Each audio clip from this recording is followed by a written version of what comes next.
Good morning class.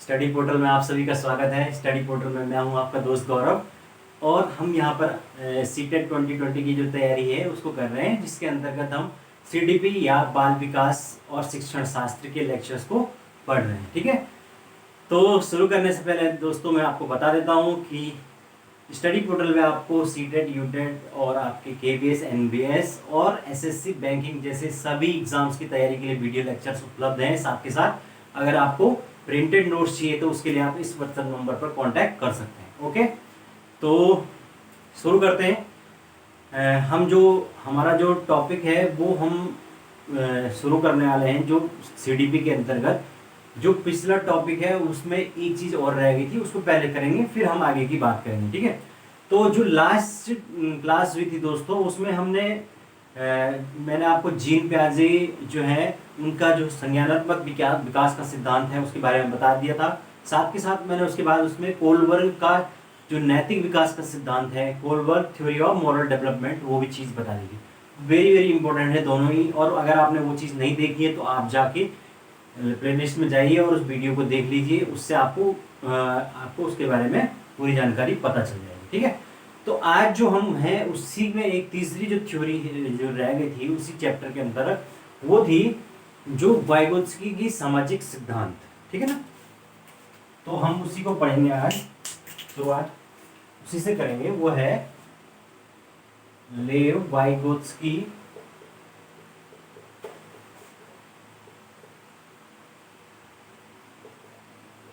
का सामाजिक विकास का सिद्धांत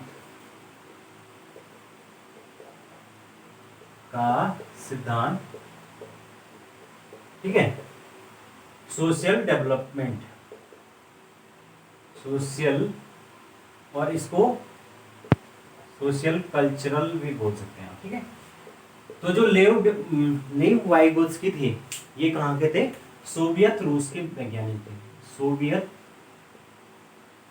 रूस, आप जानते हैं कि जो रूस है वो पहले किसका भाग था? सोवियत संघ का भाग था। तो उस टाइम पे ही सोवियत जो रूस है उसको रूस को सोवियत रूस कहा जाता था। उसके जो वैज्ञानिक थे वो है लेव वाइगोत्स्की। तो इन्होंने व्यक्ति जो बालक है उसके जो संज्ञानात्मक विकास, मेंटल डेवलपमेंट, उसको उन्होंने एक नए तरीके से, नए पर्सपेक्टिव में दिखाया। और वो पर्सपेक्टिव था सोशल डेवलपमेंट का, सोशल एंड कल्चरल डेवलपमेंट। ठीक है, तो इन्होंने कहा था कि व्यक्ति के जो बालक है उसका जितना भी संज्ञानात्मक विकास होता है, मेंटल डेवलपमेंट होता है, वो समाज के बीच में रह के होता है। समाज के लोगों से जब वो इंटरेक्ट करता है उसकी अंतःक्रिया होती है उस, और वो अपने आसपास की कल्चर को जानने लग जाता है, अपनी संस्कृति को जानने लग जाता है, तब ही उसके संज्ञान का पूर्ण रूप से क्या होता है? विकास होता है। इसीलिए जो है उन्होंने अपने जो सिद्धांत है उसमें समाज और संस्कृति पर सबसे ज्यादा जोर दिया। ठीक है, तो इससे जो जितने भी क्वेश्चन बनेंगे उसमें ये जो वर्ड अगर कहीं भी आपको दिखे, सोशल एंड कल्चरल वर्ड, तो इस पे सीधे सीधे आप वाइगोत्स्की पे टिक लगा सकते हैं। ठीक है, तो ये इस तरीके से था। इस सिद्धांत के अंदर उन्होंने एक और थ्योरी दी थी छोटी। वो थ्योरी है समीपस्थ विकास, समीपस्थ विकास का क्षेत्र। ठीक है, इसको कहा जाता है जोन ऑफ प्रॉक्सिमल डेवलपमेंट।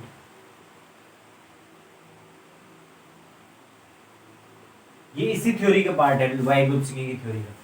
इस थ्योरी के अंतर्गत उन्होंने एक नया कॉन्सेप्ट दिया था। वो कॉन्सेप्ट था स्कैफ होल्डिंग का। स्कैफ होल्डिंग, इसका मतलब होता है सहायता करना। ठीक है, तो जो समीपस्थ विकास का क्षेत्र है वो क्या होता है, अभी मैं आपको बता देता हूँ, फिर आपको समझ में आ जाएगा पूरी तरीके से। इसको मिटा देता हूँ। ठीक है, तो जो लेव वाइगोत्स्की थे उन्होंने कहा था कि भाई एक होता है बालक का वास्तविक जो विकास, वास्तविक विकास, और एक होता है संभावित विकास।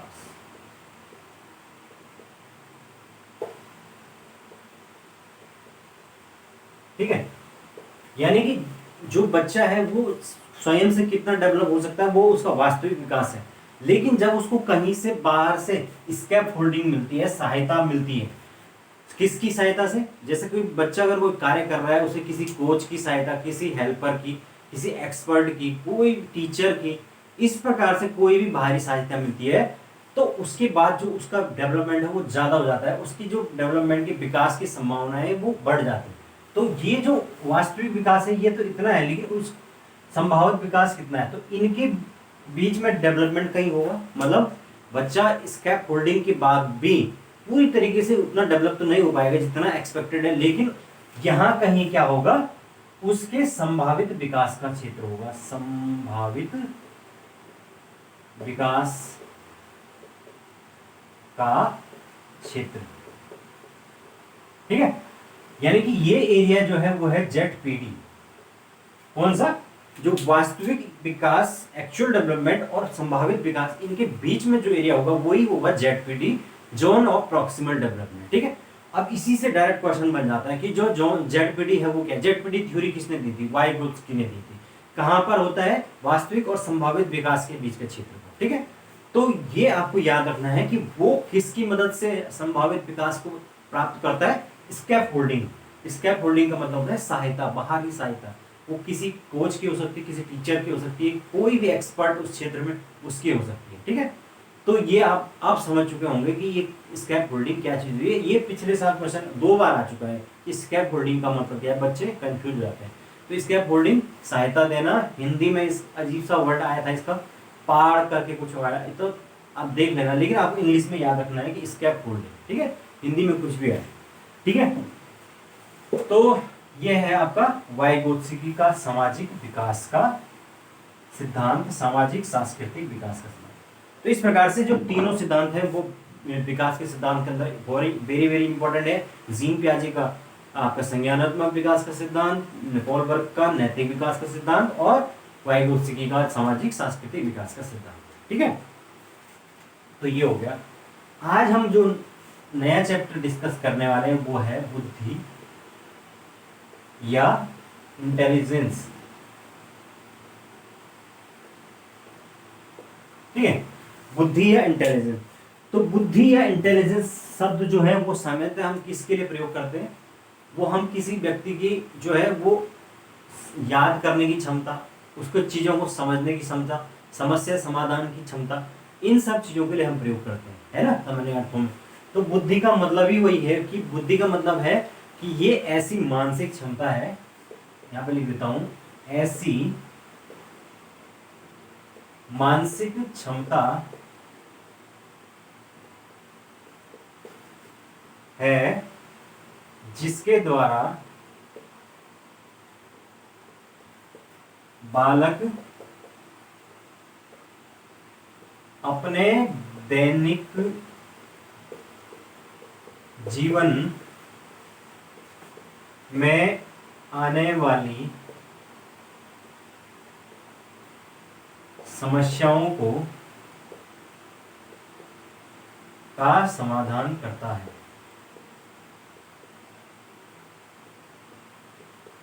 ठीक है, अपने दैनिक जीवन में जो भी उसके सामने प्रॉब्लम्स फेस हो रही है उसका किस प्रकार से हल सोचना है, उन सभी समस्याओं को हल करने की जो उसकी एबिलिटी है उसी को इंटेलिजेंस या बुद्धि कहा जाता है। ठीक है, अगर हम उसकी बात थॉर्नडाइक के शब्दों में कहें, थॉर्नडाइक आपको पता है फेमस जो हमारे मनोवैज्ञानिक हैं वो है थॉर्नडाइक। थॉर्नडाइक जो है उन्होंने बुद्धि को 3 भागों में मुख्यतः बांटा है, वो है अमूर्त, ठीक है, जिसको आप कहते हैं एब्स्ट्रैक्ट,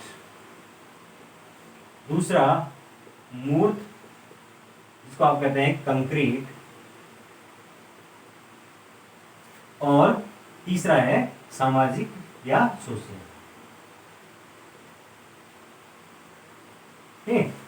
तो इस प्रकार से जो थॉर्नडाइक है उन्होंने 3 प्रकार से जो है इंटेलिजेंस को बांटा है।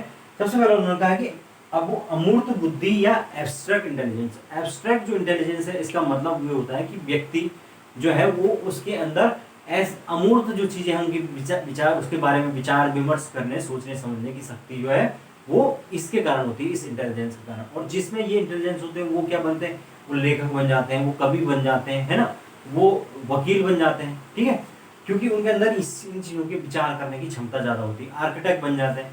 उसके बाद उन्होंने बात की मूर्त, कंक्रीट, यानी कि सामने जो चीज़ है, जैसे कोई मशीन रखी है उसको देखकर उसके बारे में समझना, ठीक है, या कोई भी सामने अगर उसे समस्या रख दी जाए, उस समस्या को कई तरीके से सॉल्व कर देना।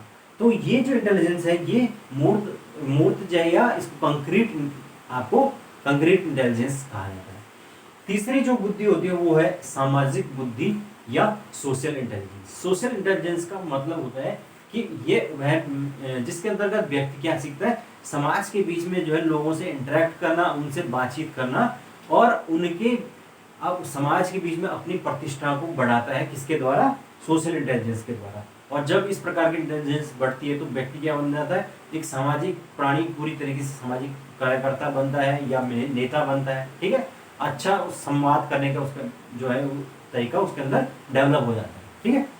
तो इस प्रकार से इन्होंने जो 3 प्रकार की बुद्धियों का उल्लेख किया है।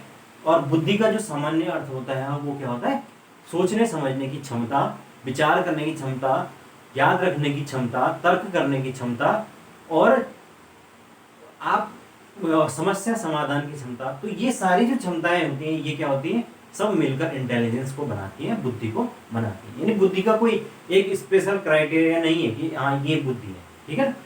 बुद्धि एक बहुत ही ब्रॉड टर्म है, ठीक है। तो ये है। अब चलते हैं भाई आगे।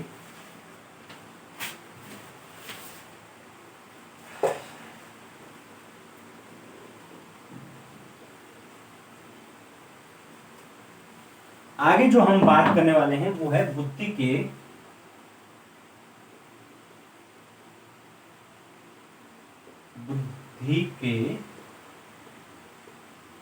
सिद्धांत, ठीक है।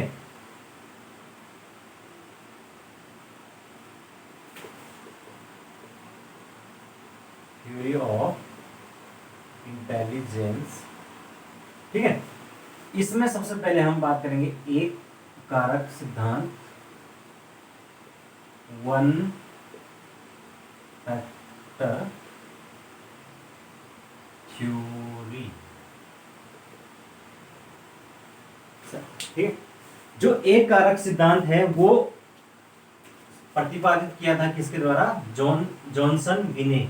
आप विने याद रखना भाई। जो जितने भी टीचिंग जो एग्जाम्स होते हैं, चाहे वो आपका सीटेट का हो, फिर ये अगर जो भी टीचिंग के उसके बाद आएंगे कि इन सभी में जो है वो इंटेलिजेंस या बुद्धि से के सिद्धांतों से क्वेश्चन जरूर आते हैं, ठीक है। और उसमें मोस्टली क्वेश्चन जो आएंगे वो उनके या तो खोजकर्ता से आएंगे या उसके अंदर के कॉन्सेप्ट में अभी बता दूंगा जो इंपॉर्टेंट होंगे, और जिनके केवल आपको नाम याद रखने वो भी मैं बता दूंगा।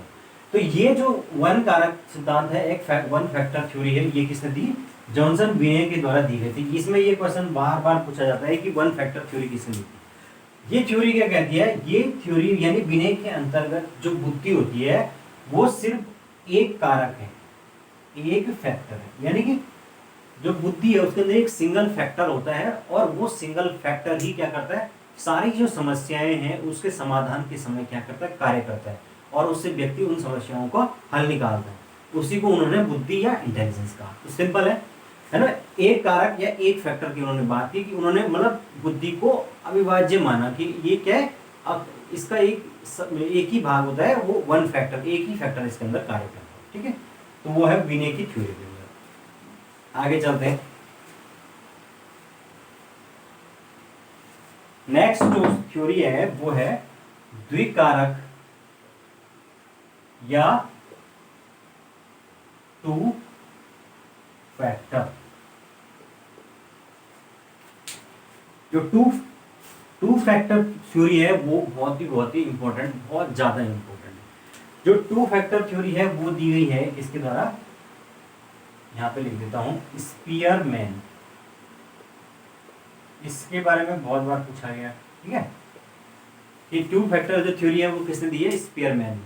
जो टू फैक्टर थ्योरी है स्पीयरमैन, उसके अंतर्गत जो स्पीयरमैन है उन्होंने दो बुद्धि के अंदर दो तत्वों की बात की। उन्होंने पहली बात की जी फैक्टर, और दूसरी उन्होंने बात की एस फैक्टर, ठीक है।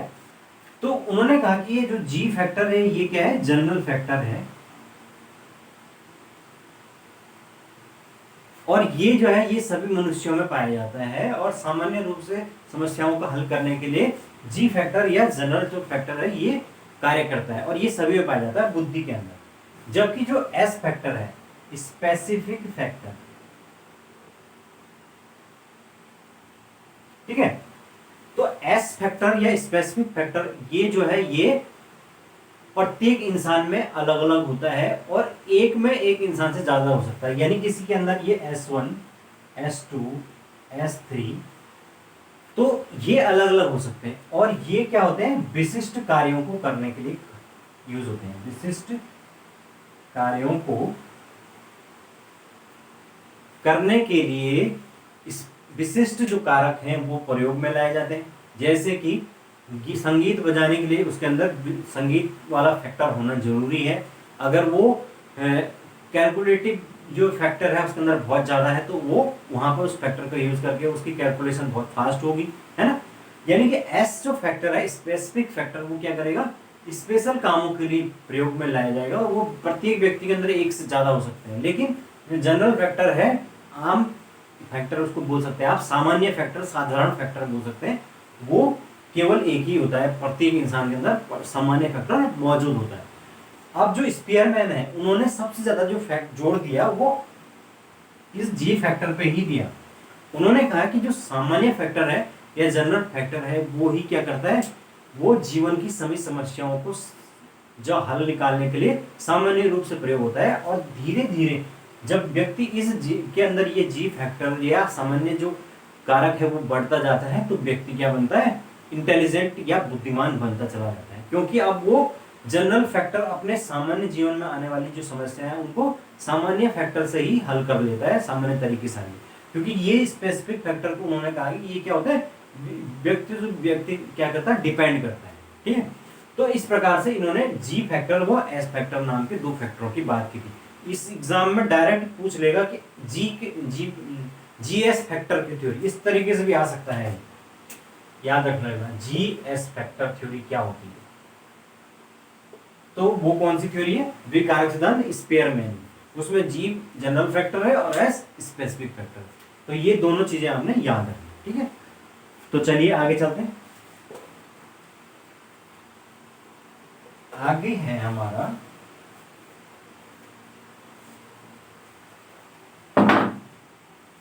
बहुकारक सिद्धांत।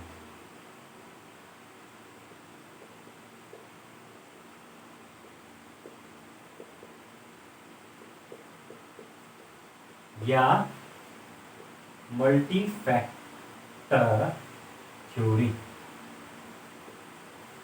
जो बहुकारक सिद्धांत या मल्टी फैक्टर थ्योरी है वो दी गई है थॉर्नडाइक के द्वारा।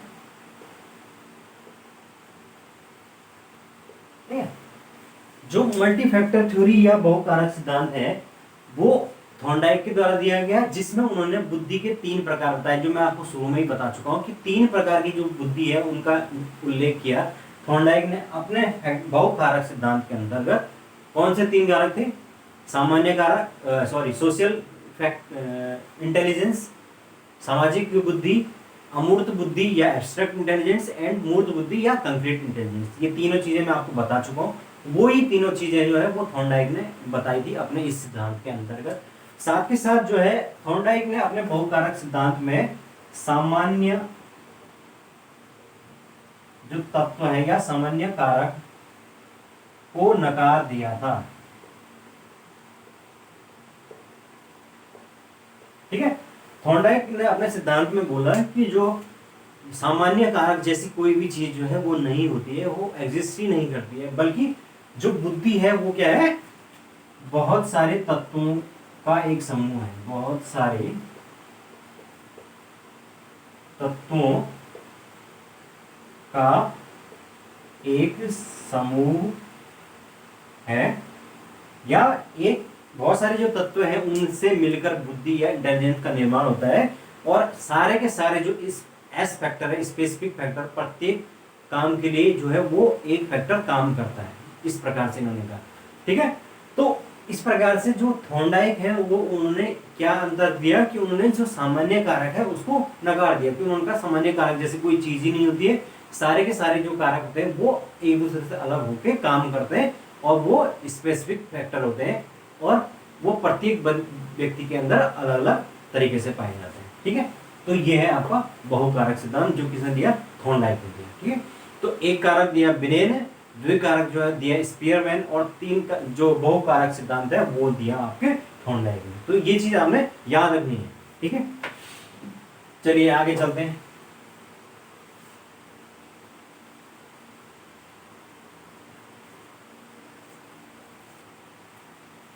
ठीक है, आगे जो हम ये हमने बात कर दी एक कारक द्विकारक बहुकारक। अब हम बात करेंगे समूह कारक।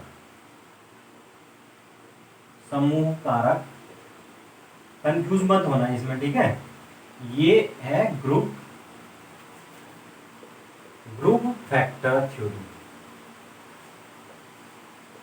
इस थ्योरी के अंदर आपको सिर्फ याद रखना है इसका नाम, क्योंकि इसका नाम जो है वो पूछा जाएगा। ठीक है, तो जो समूह कारक जो थ्योरी है उसके जो प्रतिपादक हैं वो है थ्रस्टन। ठीक है, इसका नाम याद रखना ना कि जो ग्रुप फैक्टर थ्योरी है वो किसने दी थी, थ्रस्टन ने दी थी। ठीक है, तो हो गया।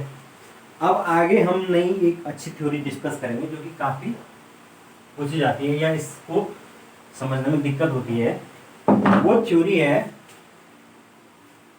इसको मिटा देता हूं, ऊपर से ही बताता हूं। ठीक,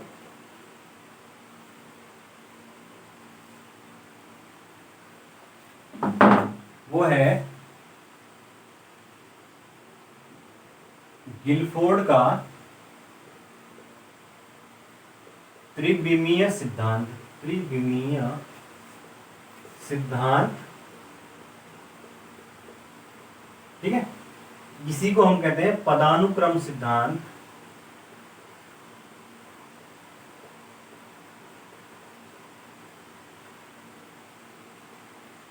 थ्री डायमेंशनल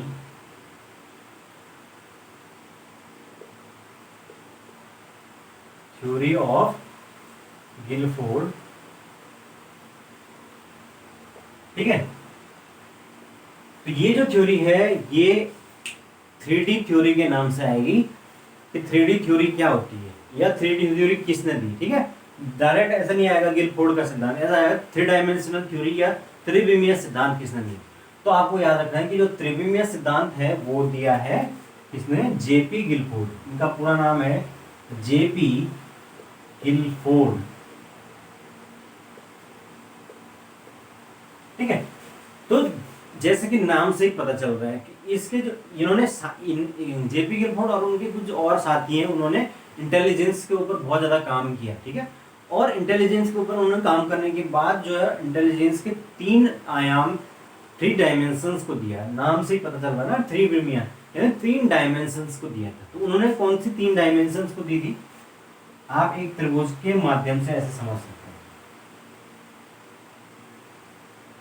ठीक है, 3 डायमेंशन उन्होंने बोला कि जो है वो कोई भी हमारी इंटेलिजेंस है उसके 3 डायमेंशन होते हैं। पहले उन्होंने बोला है क्या, संक्रिया या ऑपरेशन। यहां पर बोला उन्होंने विषय वस्तु या कंटेंट, और फाइनली उत्पादन या प्रोडक्शन। ठीक, अब इसका क्या मतलब है, उन्होंने क्या कहा कि देखो सबसे पहले जो है ऑपरेशन संक्रिया, यानी किसी भी समस्या को हम जानते हैं कि हमें क्या ऑपरेशन करना है, किस संक्रिया पर काम करना है। संक्रिया का मतलब कौन सी क्रिया करनी है, ऑपरेशन। फिर हम उस ऑपरेशन को जानने के बाद उसके कंटेंट को जानते हैं, उसकी विषय वस्तु या उसके अंदर कौन कौन सी चीजें हैं वो समझते हैं। ठीक है, ठीक है, इसको हम एक और वर्ड नाम देंगे, वो है सूचना सामग्री। विषय वस्तु या सूचना सामग्री, इसका मतलब कि अब जो ऑपरेशन है उसके लिए हमें कौन कौन सी कंटेंट की जरूरत है, कौन कौन सी विषय सामग्री की जरूरत है।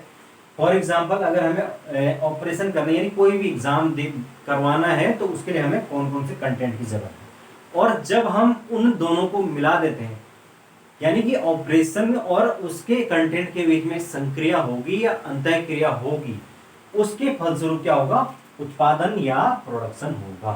समझ गए? तो बुद्धि जो है वो, उसमें भी कोई भी चीज क्या होगी, पहले हम उसके बारे में जानेंगे, फिर उसके बारे में सामग्री को इकट्ठी करेंगे और फाइनली क्या करेंगे, उसका उत्पादन करेंगे या उससे कोई निष्कर्ष निकालेंगे। समझ रहे हो ना? तो ये जो त्रिविमीय सिद्धांत है, ये क्या कहता है, तीन विमाओं के आधार पर किसी भी समस्या को हल करने की बुद्धि की क्षमता के बारे में बताता है। ठीक है?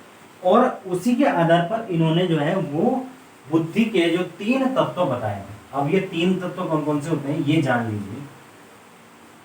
तीन तत्व और दो प्रकार की थिंकिंग, यानी कुल मिला के 5 चीजें इन्होंने और बताई थी। तीन तत्वों में सबसे पहले इन्होंने पहला तत्व बताया वो है चिंतन, जिसको कहते हैं कॉग्निशन। कॉग्निशन, ठीक है। दूसरा जो तत्व है वो स्मृति और तीसरा मूल्यांकन। तो कॉग्निशन जो है वो, उसका मतलब होता है संज्ञान। ठीक है? कॉग्निशन का मतलब होता है संज्ञान। इसको चिंतन मत लिखिए, इसको संज्ञान ही लिखिए, नहीं तो कंफ्यूज हो जाएंगे। इसको लिखिए संज्ञान। संज्ञान का मतलब होता है कि किसी चीज के बारे में पता लगाना, उसके बारे में पुनः पता लगाना, जानना। समझ गए? कोई भी समस्या है उसके बारे में सबसे पहले थिंक करना, उसको अपने संज्ञान में लाना। जैसे आपने सुना होगा कि ये बात तो मेरे संज्ञान में नहीं है। संज्ञान का मतलब कि अपने मेंटल एक स्कीमा उसके अपने दिमाग में उसको बनाना। उसके उसके लिए क्या करना पड़ेगा, उसके बारे में पता लगाना पड़ेगा। फिर उसके बारे में पुनः पता लगाना, मतलब अगर कुछ गड़बड़ है तो उसको रिसाइक करके दोबारा पता लगाना, और फाइनली उस चीज को अपने अंदर बिठाना। दूसरी चीज इन्होंने बताया तत्व इसमें, वो है आपका स्मृति या मेमोरी। स्मृति या मेमोरी का मतलब होता है कि जो संज्ञान है वो आत्मसात करना। यानी कि जो चीज आपके संज्ञान में ली गई है उसको अब आत्मसात करना और उसको दिमाग में एक तरह से फिट कर लेना, दिमाग में बिठा लेना। और तीसरी चीज होती है आपका मूल्यांकन, जिसको आप कहते हैं मूल्यांकन या इवैल्यूएशन। इवैल्यूएशन, अब हमने वो चीज संज्ञान में भी आ गई और दिमाग में भी बिठा ली, याद भी हो गई। अब संज्ञान का मतलब है कि जो संज्ञान दिमाग में आए हैं, स्मृति, उसका उसमें अच्छे बुरे, सही गलत, यानी कि कुल मिला के जो चीजें स्मृति में आ चुकी है उसमें आप उस चीज का इवेल्युएट करना, उसका मूल्यांकन करना कि क्या वो चीज सही है, गलत है, लॉजिकल है, क्या वो करेक्ट है, मॉरली करेक्ट है, इनकरेक्ट है। उन सारी चीजों के बारे में अध्ययन करना दिमाग में। अब आपके कोई समस्या है, फाइनली जब आप उस चीज को इवेल्युएट करते हैं तब आप क्या करेंगे, निष्कर्ष पर पहुंच जाएंगे कि हाँ ये चीज गलत है या सही है। समझ गए? तो इस प्रकार से ये 3 प्रकार के उन्होंने बता दिए कि तत्व काम कर रहे हैं इंटेलिजेंस के अंदर। सबसे पहले हम उस चीज को संज्ञान में ला रहे हैं, समस्या को, फिर उसका जो है इसकी स्मृति जो है वो मेमोरी को अपने अंदर डाल रहे हैं या मेमोरी में उसको भर रहे हैं, फिर हम उसका इवैल्यूएशन कर रहे हैं और फाइनली हम क्या करेंगे, अपने निष्कर्ष पर पहुंचेंगे। ठीक है? और उसके अलावा इन चीजों के लिए उन्होंने 2 प्रकार की थिंकिंग के बारे में भी बात की। अब वो कौन कौन सी थिंकिंग थी जो बहुत ही ज्यादा इंपॉर्टेंट है एग्जाम के लिए। पहली जो थिंकिंग है वो है अभिसारी चिंतन, जिसको आप कहते हैं कन्वर्जेंट थिंकिंग,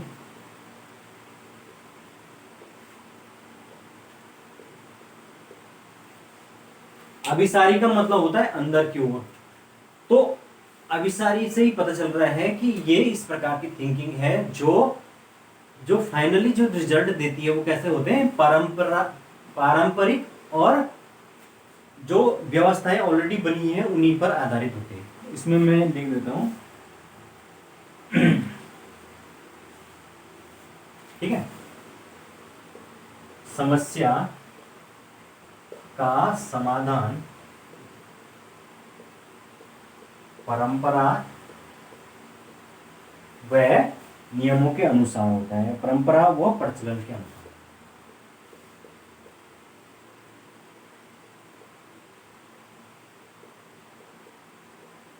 इसका मतलब क्या हुआ कि जो यहाँ पर अभिसारी चिंतन है, इसमें जो है व्यक्ति किसी भी समस्या का जब रिजल्ट निकालेगा तो वो परंपराओं के अकॉर्डिंग ही होगा। जैसे अगर मुझे कोई थ्योरम प्रूव करने को दी गई है पाइथागोरस, तो मैं क्या करूंगा, जैसे वो सारे आज तक प्रूव होती आई है उसी प्रकार से मुझे उसकी सारी चीजें पता है कि ये टर्म्स ऐसी ऐसी होती है सॉल्व, और फाइनली मैंने उसको लास्ट में प्रूव करके निकाल दिया कि कण का वर्ग बराबर होता है लंब का वर्ग प्लस आधार का वर्ग। ये मैंने उसका रिजल्ट निकाल दिया है। ये कैसे है, ये परंपरा पर आधारित है। मतलब पारंपरिक रूप से यही सब मानते हैं और यही रिजल्ट जो है वो प्रचलन में भी है। तो इस प्रकार की जो थिंकिंग होती है जो कि भीतर की ओर होती है, यानी कि वो एकदम वैसी होती है जैसे कि लोगों को चाहिए, वो थिंकिंग होती है आपकी अभिसारी थिंकिंग या कन्वर्जेंट थिंकिंग उसको कहते हैं। दूसरी प्रकार की जो थिंकिंग होती है वो होती है आपका अपसारी चिंतन। अपसारी चिंतन या डाइवर्जेंट थिंकिंग। डाइवर्जेंट थिंकिंग को हम कहते हैं out of the box thinking.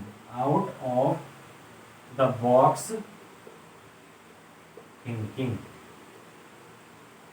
ठीक है, तो आउट ऑफ द बॉक्स जो थिंकिंग है वो क्या कहती है कि व्यक्ति जो है वो कुछ हटकर सोचे, यानी कि जो समस्या है उसका समाधान पारंपरिक तरीके से न सोचकर क्या सोचना, अलग अलग विधियों से अलग अलग मार्गों से कैसे उस समस्या को सोचा जा सकता है और उसका समाधान निकाला जा सकता है, या उसको सॉल्व करने के कौन से नए तरीके वो ढूंढ सकता है। तो वो हुआ आपका अपसारी चिंतन या डाइवर्जेंट थिंकिंग। समझ गए, ये जो थिंकिंग है यही आजकल रिक्वायरमेंट में है। और जो मल्टी टैलेंटेड बच्चे होते हैं या जो क्रिएटिव चाइल्ड्स होते हैं, जो रचनात्मक बच्चे होते हैं, उनकी इस प्रकार की थिंकिंग होती है डाइवर्जेंट थिंकिंग। जबकि जो इंटेलिजेंट बच्चे वैसे होते हैं पढ़ाकू टाइप, उनकी डाइवर्जेंट थिंकिंग नहीं होती है, उनकी कन्वर्जेंट थिंकिंग होती है। क्योंकि वो क्या करते हैं, एज इट इज चीजों को पढ़कर याद कर लेते हैं और उन्हीं को एग्जाम में लिख के आते हैं। इस कारण से उनकी जो बहुत ज्यादा मार्क्स बहुत ज्यादा आते हैं। लेकिन जो अपसारी चिंतन वाला है वो कभी भी हुबहू चीजों को नहीं रट पाता है, नहीं समझ पाता है। वो क्या करेगा, अपने हिसाब से चीजों को समझता है। इस वजह से उसे एग्जाम में तो कभी मार्क्स अच्छे नहीं आते, लेकिन उसके बावजूद भी वो क्या होता है, बहुत ज्यादा क्रिएटिव होता है और लाइफ में बहुत ज्यादा उसके सक्सेस होने के चांस होते हैं। ठीक है, तो इस प्रकार से ये दो प्रकार की थिंकिंग की होती है आपकी, डाइवर्जेंट एंड कन्वर्जेंट। ठीक है, तो ये है आपका जेपी गिलफोर्ड का 3 डायमेंशनल थ्योरी या त्रिविमीय सिद्धांत। ठीक है, तो अब आप समझ गए। तो ये है भाई। उसके अलावा आपको एक सिद्धांत और बता देता हूं, केवल उसमें आपको ये याद रखना है कि नाम जो है वो नाम याद रखना है, मतलब किसने दिया था। ठीक है, तो 2 सिद्धांत है ऐसे। पहला सिद्धांत है वो है तरल और ठोस बुद्धि का सिद्धांत या सॉलिड लिक्विड एंड, सॉलिड भी नहीं बोलेंगे इसको, क्रिस्टलाइन इंटेलिजेंस। ठीक है, इसके प्रतिपादक है वो है आरबी कैटल।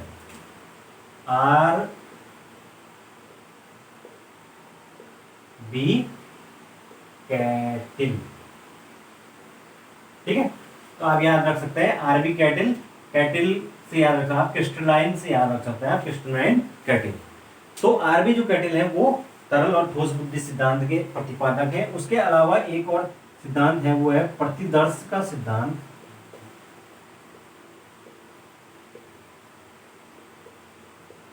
ठीक है, जो इसको हम कहते हैं आप सैंपलिंग थ्योरी।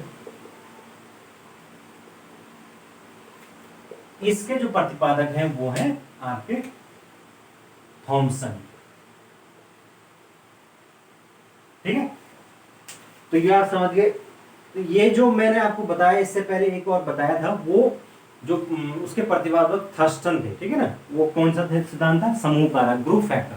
जो ग्रुप फैक्टर थ्योरी है उसके प्रतिपादक है थर्स्टन, जबकि जो प्रतिदर्श का सिद्धांत है उसके है थॉमसन। तो कंफ्यूज मत होना। ठीक है, बाकी एक कारक के बिने, द्विकारक के आपके स्पेयरमैन और बहुकारक के आपके थॉर्नडाइक। उसके अलावा जेपी गिलफोर्ड है आपके 3 डायमेंशन।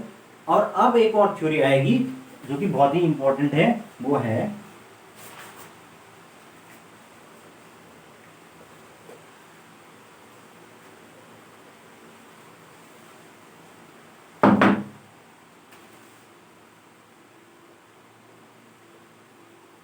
हार्वर्ड गार्डनर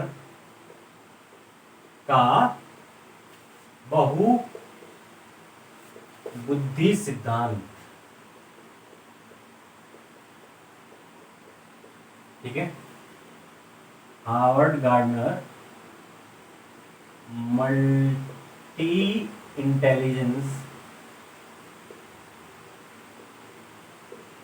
थ्योरी, इसको हम कहते हैं 7 इंटेलिजेंस थ्योरी भी कहते हैं। ठीक है, तो हार्वर्ड गार्डनर जो है वो उनका जो मल्टी इंटेलिजेंस थ्योरी है, और उसी को हम सप्त बुद्धि सिद्धांत या 7th इंटेलिजेंस थ्योरी कहते हैं। हार्वर्ड जो गार्डनर है ये 1983 में इन्होंने, इसने हार्वर्ड गार्डनर, इन्होंने व्यक्ति के अंदर जो है वो 7 इंटेलिजेंस, 7 अलग अलग प्रकार की जो बुद्धियां हैं उनका वर्णन किया था, उनके बारे में बताया था।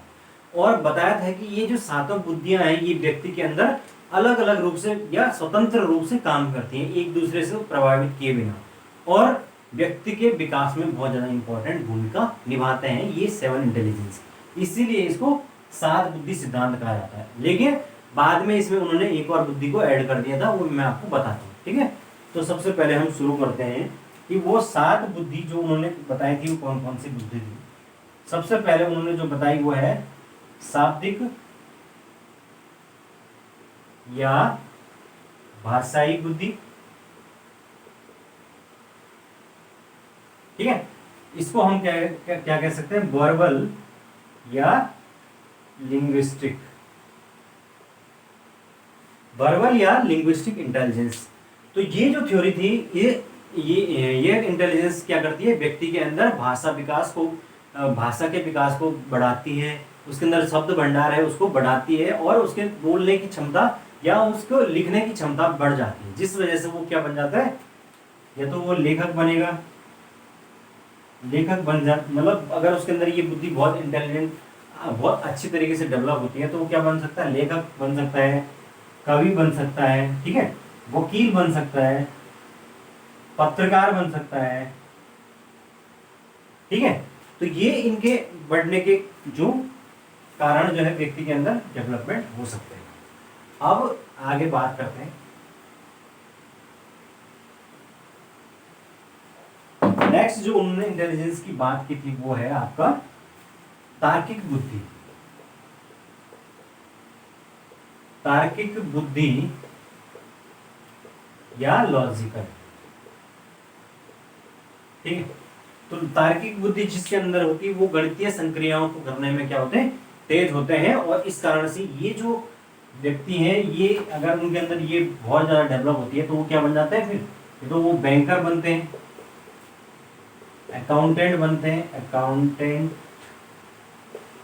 या सीए बनते हैं, या इसी प्रकार के जो कैलकुलेटिव चीजें हैं उनमें काम करने वाले कोडर जो होते हैं, कोडर आपके ठीक है।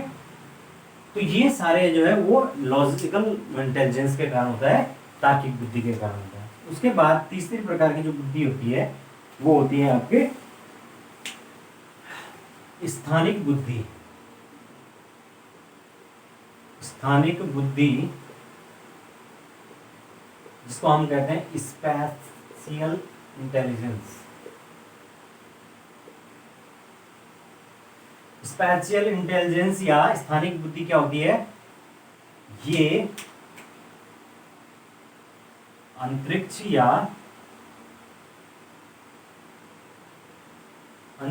या परिकल्पनाओं से संबंधित।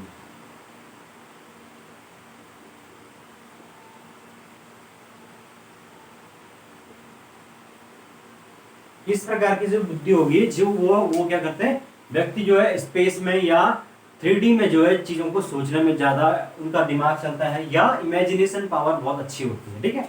और अगर बुद्धि इस प्रकार की ज्यादा डेवलप हो तो व्यक्ति क्या बन जाता है, उसके अंदर इस प्रकार की जब इंटेलिजेंस आती है तो वो क्या बनता है, मूर्तिकार बन जाता है, ठीक है।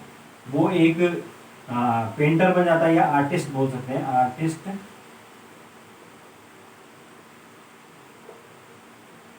ठीक है। वो एक आर्किटेक्चर बन जाता है, आर्किटेक्चर, ठीक है। या वो सैंड आर्टिस्ट बन सकता है। इस प्रकार की जो बुद्धियां होती हैं ये क्या करती हैं, व्यक्ति के अंदर जो है वो इमेजिनेशन पावर के डेवलप होने से होती है, क्योंकि वो क्या करते हैं, फिर चीजों को, ऐसी चीजों को इमेजिन कर सकते हैं जो उनके सामने नहीं है, उसके बावजूद भी उसको बना सकते हैं। जैसे कि पेंटर होते हैं, किस प्रकार से उनकी दिमाग चलता है ये वही जानते हैं। ऐसे ही जो सैंड आर्टिस्ट होते हैं, ऐसी जो आर्किटेक्चर होते हैं, आपके मूर्तिकार होते हैं, वो किस प्रकार से बना लेते हैं, तो वो उनकी कौन सी स्थानिक बुद्धि काम करती है वहां पर, ठीक है। इसके बाद उन्होंने जो नेक्स्ट बुद्धि की बात की थी वो तो आप सब जानते हैं, वो है संगीत बुद्धि। संगीत बुद्धि या जिसको आप कहते हैं म्यूजिकल इंटेलिजेंस। तो इससे क्या होगा, जो व्यक्ति है वो उसके अंदर जब ये चीज ज्यादा होगी तो वो या तो बनेगा सिंगर, एंटरटेनर बन जाएगा, ठीक है। ये तो आप लोग समझते ही। उसके बाद जो है नेक्स्ट उन्होंने बुद्धि बात की है वो है अंतर व्यक्तिक बुद्धि या इंटर पर्सनल इंटेलिजेंस। इंटरपर्सनल जो इंटेलिजेंस है, इसका नाम से ही पता चल रहा है कि ये क्या होती है, दूसरों से संवाद करने की, दूसरों से संवाद या इंटरेक्ट करने की बुद्धि। जिसमें ये ज्यादा होगी वो क्या बन जाएगा, नेता बन जाएगा या सामाजिक कार्यकर्ता बन जाएगा।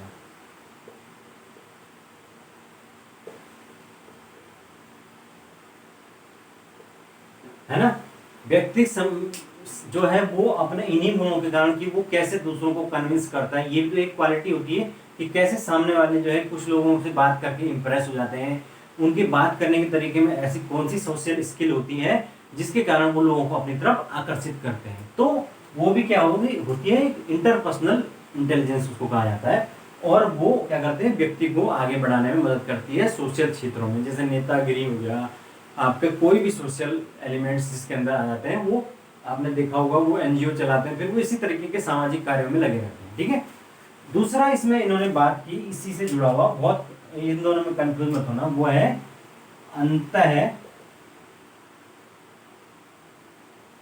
अंतः व्यक्तिक बुद्धि, जिसको हम कहते हैं इंट्रापर्सनल इंटेलिजेंस, ठीक है। तो जो इंट्रापर्सनल इंटेलिजेंस है वो क्या होता है, वो अपने व्यक्ति को अपने अंदर ही झांकने के लिए या अपने बारे में जानने के लिए जो है वो बढ़ाती है, प्रेरित करती है। और जिन व्यक्तियों के अंदर ये जो चीज है वो डेवलप ज्यादा होने लग जाती है, वो क्या बन जाते हैं, फिर आध्यात्म की तरफ चले जाते हैं, आध्यात्मिक गुरु बन जाते हैं। यानी कि वो सांसारिक चीजों से ऊपर उठना चाहते हैं, वो उससे भी आगे की चीजों को जानना चाहते हैं, तो वो क्या बनते हैं, फिर आध्यात्मिक तरफ चले जाते हैं और क्या बनते हैं, आध्यात्मिक गुरु या एक तरह से संत महात्मा टाइप कुछ बन जाते हैं। ठीक है, तो ये अंतर व्यक्तिक बुद्धि हो गई। तो ये हो गई मेरे ख्याल से आपकी सारी बुद्धियां।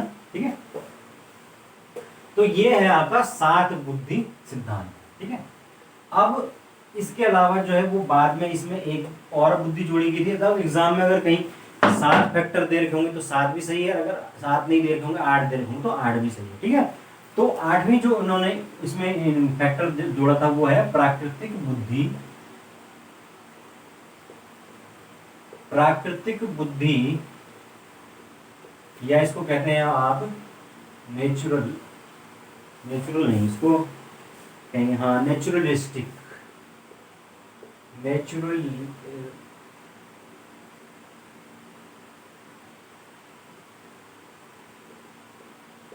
ठीक है,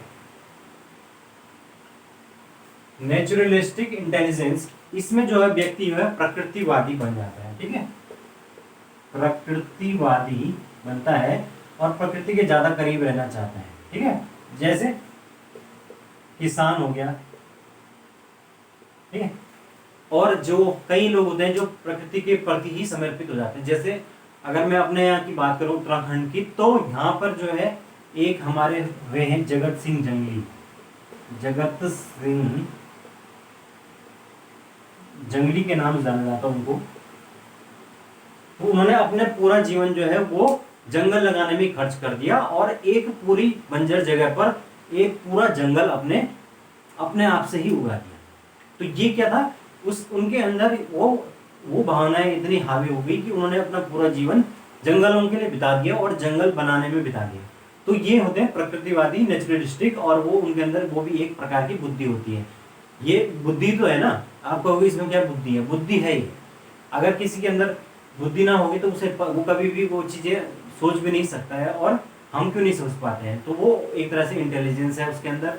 फिर वो किस प्रकार से चीजों को पेड़ पौधों को उगाना है, ये सब चीजें क्या है, इंटेलिजेंस के अंदर आती है। ठीक है, तो ये है आपका हार्वर्ड गार्डनर का बहुबुद्धि सिद्धांत।